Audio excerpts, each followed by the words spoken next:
বিসমিল্লাহির রহমানির রহিম। আমাদের কোরআনে কারীম সহি শুদ্ধভাবে তেলাওয়াত করার জন্য যে নিয়ম পদ্ধতি আছে সেগুলো আমরা আলহামদুলিল্লাহ জেনেছি। তো সেগুলো ভালোভাবে শেখা হয়ে গেলে তারপরেই কিন্তু আমরা তেলাওয়াত শুরু করে দিতে পারি। সেটা আমরা নিজেরাই কোরআন শরীফের যে কোনো সূরা থেকে, যে কোনো জায়গা থেকে আমরা নিজেরাই পড়তে পারবো। তারপরেও আমরা পড়াটা কিভাবে শুরু করব, তো সেটাই আমি বলতেছিলাম যে প্রথমে আমাদের পড়াটা শুরু করতে হবে বানান করে।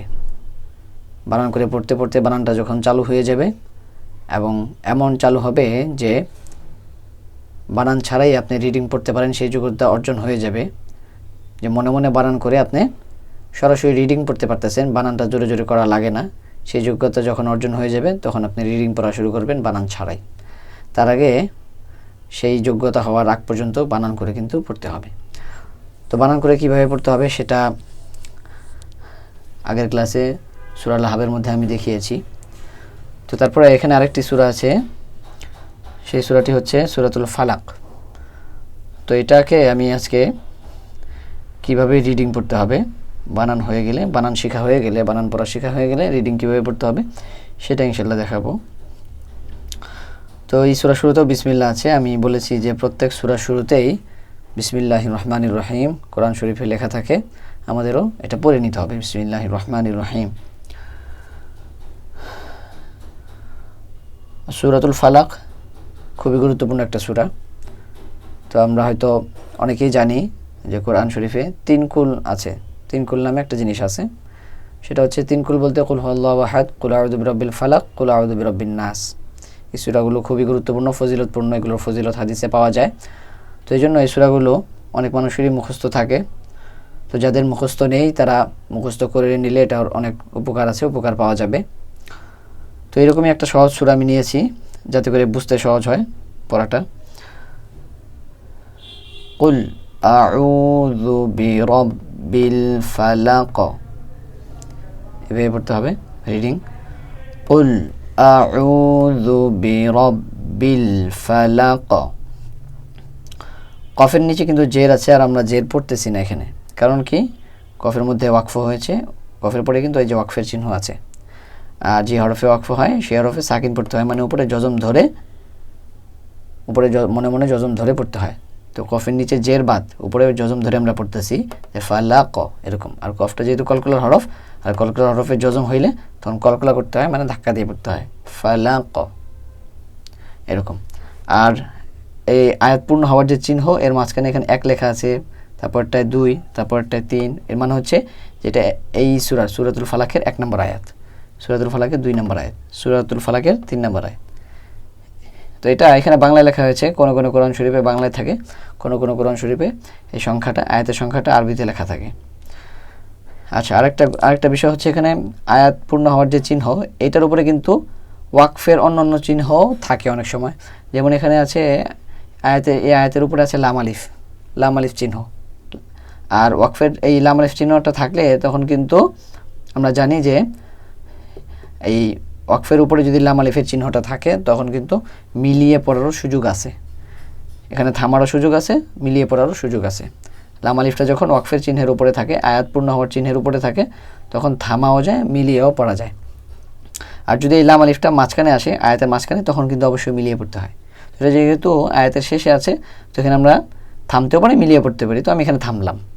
তারপরে আয়াতের মধ্যে যাই, 2 নম্বর আয়াতে মিন শাররি মা খালাক, মিন শাররি মা খালাক, মা এক আলিফ টান, মদের জবরে বাম পাশে খালি আলিফ, মদের হরফ এক আলিফ টান, খালাক।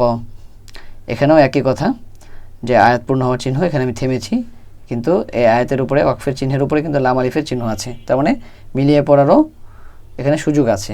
তো এই আয়াতটা যদি আমি মিলিয়ে পড়ি তাহলে কীভাবে পড়ব, মিলিয়ে পড়ে দেখাই। মিন শাররি মা খালাকি ওয়া মিন শাররি গাসিকিন ইযা ওয়াকাব, এরকম। আচ্ছা, এই হলো আমাদের 3 নম্বর আয়াত পর্যন্ত হয়েছে সূরা ফালাকের। তারপরে আয়াতের মধ্যে যাই, 4 নম্বর আয়াত।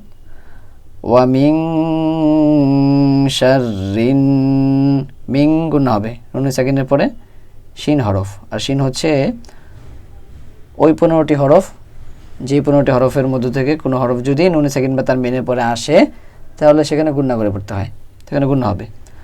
ওয়া মিন শাররিন নাফাসাতি ফিল উকাদ।